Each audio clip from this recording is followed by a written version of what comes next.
Gospod Aldo, najprej iskrene čestitke ob prejemu Kozinove nagrade. Mislim, da ta je sam še en dodatek k vašemu delu, priznanju za vaše opuse. Kako komentirate? Ja, hvala za čestitke. Moram reči, da sem zelo vesel, ker ta nagrada v bistvu se imenuje po enem skladatelju, ker če sem čisto iskren, bi bil zelo vesel, če bi lahko z njim praznoval. Ker se mi zdi, da bi se blazno dobro ujela. On je pisal tako kot jaz, pač to, s koncertno glasbo, zborovsko. Je pa eden redkih skladateljev, ki je filmsko pisal, gledališko. To se pravi, dosti podobne poti in srečanja tudi z drugimi izven glasbenimi ustvarjalci so imela, tako da bi se dobro razumela. In zdaj, ko bodo odprli njegovo zidanco dol na Trški gori, kjer je on rad hodil, dol bi se bilo pa najlepše srečati z njim. Ja, upanja žal za srečanje ni, a ne? Ni, ampak pač se, recimo glasba ali pa umetnost je itak neka dejavnost, kjer je najprej neka misel v glavi in potem se počasi skozi delo realizira. Ta se žal ne bo nikoli, ali pa mogoče, ne vem, tega ne vemo, ampak če nimamo želje, ideje, tudi ni ustvarjalnosti.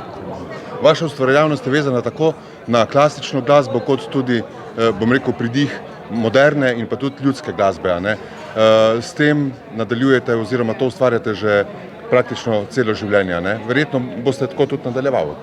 Ja, v bistvu vedno so me zanimali zelo široke, v bistvu to polje mojega ustvarjanja ni vezano samo na en medij in prav tukaj pa v bistvu je ta moja širina najbrž se je potem izkazala. Veliko sem delal v gledališču, tam srečeval ljudi iz drugih umetniških dejavnosti, filmarji so spet čisto drugo mišljenje, tako da iz te ozke samo glasbene usmerjenosti me je pač življenje samostojnega pač freelancerja porinilo samo v to, da je moj opus tukaj širok.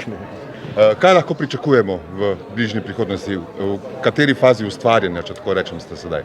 Ja, zdaj v bistvu v tem času, ko smo bili bolj doma, v bistvu smo imeli dosti časa, da smo se malo spraševali o svojem življenju in pač življenju drugih sobivajočih.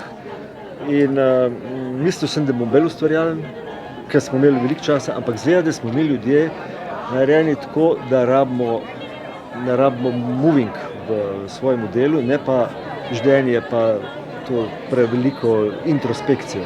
Tako da zdaj v bistvu željo imam, da bom eno veliko celovečerno formo naredil. Mislim, da bom mogoče nadaljeval in raztegnil svojo opero, ali pa ko ne bo na celovečerni dogodek. No, zdaj se dnevi, bom rekel, umetnosti spet malce jasnijo, ne? Z tem oziroma z ukrepi, ki jih sedaj odstranjujejo, ne?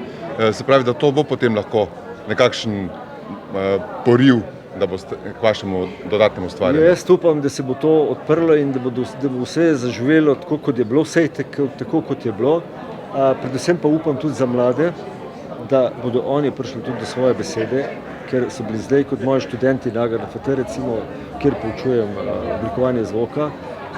Mislim, to so ljudje, ki jim čas počasneje teče kot nam, oziroma hitrejše, oziroma ne vem kako. Ampak eno leto so bili brez možnosti udejanjanja svojih kreativnih idej. Hvala lepa. Hvala.